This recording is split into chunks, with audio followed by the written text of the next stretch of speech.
જય શ્રી રામ, જય હનુમાન. કાલે આપણે જોયું અંજની માતા પાસે ઋષિમુનિઓ હનુમાનજીની કેવી ફરિયાદો કરતા હતા. હવે તેમાં જ આપણે આગળ જોઈએ શું થયું. માતાજી, લાડમાં ઉછરેલા આપના પુત્રનું આપ ખોટું ઉપરાણ્યું લો છો, એટલે જ એ આટલો બધો ચડી ગયો છે.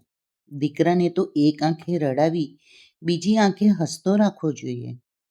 વધુ પડતા લાડકોડ જ સંતાનને વણસાડે છે. બીજા ઋષિ બોલ્યા, માતાજી, તમારા આ લાડકા દીકરાને દેવોએ વરદાન પણ એકથી ચડિયાતા આપ્યા છે, એટલે તો માતેલા સાંડની પેટે સૌને રંજાડતો ફરે છે, અને ત્યારથી જ નાથવામાં નહીં આવે તો ભવિષ્યમાં આપને તેમજ કપિરાજ કેસરીને પણ ગાંઠશે નહીં.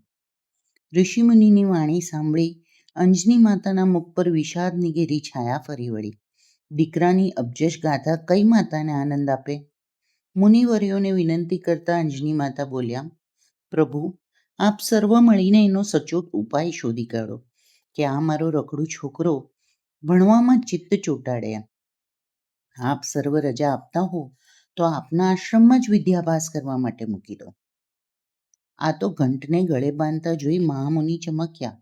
માતાને સમજાવતા બોલ્યા, માતાજી, આમ તો તમારો છોકરો ખૂબ જ સમજદાર છે. અસહાયો અને નિર્ધારો માટે એના અંતરમાં અસીમ અનુરાગ છે. તમારા પુત્રનું દૂષણના મૂળ માત્ર એક જ છે. એને એના બળનું ગુમાન છે, એને એના વેગનું અભિમાન છે, અને એ ઘમંડમાં જ ચકનાચૂર બની આ બધા તોફાનો એ કરી બેસે છે.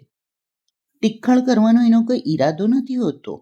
અમે સૌએ ભેગા થઈને એને નાથવાનો અક્ષીર ઉપાય વિચારી કાઢ્યો છે. ના પ્રચંડ બળને, એના આ અતિપ્રમ વેગને. અંજની માતા બંને હાથ જોડી બોલ્યા, મારા લાલને ક્યાંક શાપ ના આપી બેસતા.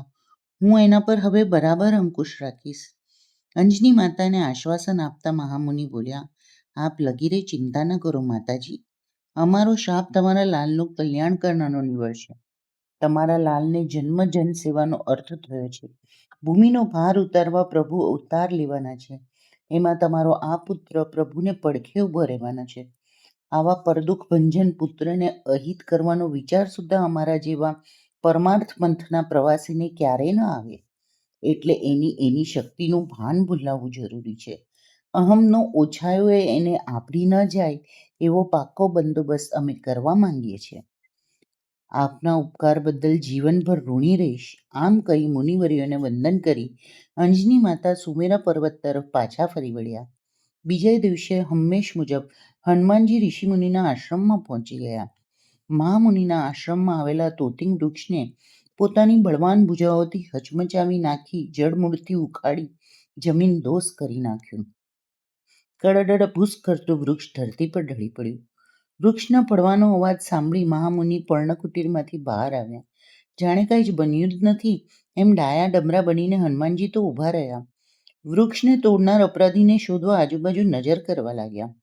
મહામુનિની મૂંઝવણભરી સ્થિતિ જોઈ હનુમાનનું હસવું ખાડી શક્યા નહીં. ઉપહાસ કરી રહેલા હનુમાનજી પર દ્રષ્ટિ પડતા જ મહામુનિ ભ્રુકુટી તંગ થઈ ગયા. જમણા હાથમાં જળ લઈ શાપ આપતા એ બોલ્યા, તારી શક્તિનું ભાન તું ભૂલી જા. તારા વેગની અગાધ શક્તિ વિશે તું અજ્ઞાન બની જા. હનુમાન તો કુતૂહલતાપૂર્વક મહામુનિની આ ચેષ્ટા જોઈ રહ્યા હતા. આ શાપ કે આશીર્વાદની જાણ કાંઈ પડી ન હોય તેમ મહામુનિની વાણી ઠંડે કલેજે સાંભળી રહ્યા હતા. મહામુનિ પોતે જ શાપનું નિવારણ કરતા બોલ્યા, બીજા કરાવશે ત્યારે જ તારી શક્તિનું ભાન તને થશે. તારા આ અપ્રતિમ વેગની યાદ પણ કોઈ તને અપાવશે ત્યારે જ તારામાં આત્મવિશ્વાસ જાગશે. ત્યાં સુધી તો કાચવો જેમ પોતાના પગ અને માથું પોતાની પીઠ નીચે સંતાડી રાખે છે, તેમ તારી આ શક્તિઓ ગુપ્ત અને સુપ્ત રહેશે. મહામુનિના આ શાપથી હનુમાનજીને પોતાની શક્તિનું ભાન એ જ વેળાએ ભૂલી બેઠા. ગરીબ ગાય જેવા કૈયાગરા દીકરા બની ગયા. શાંત ચિત્તે પોતાના આવાસે પાછા ફર્યા.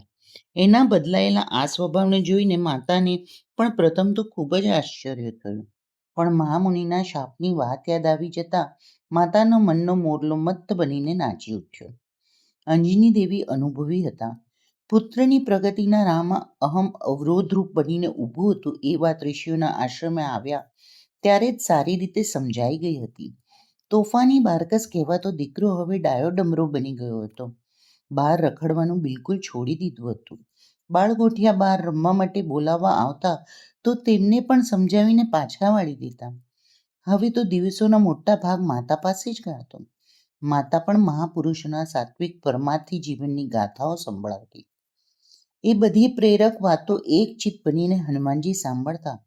પણ આ બધા મહાપુરુષોના ચારિત્ર કરતા હનુમાનજીને તો ભક્ત અને ભગવાનની કથાઓમાં ખૂબ જ મજા પડતી.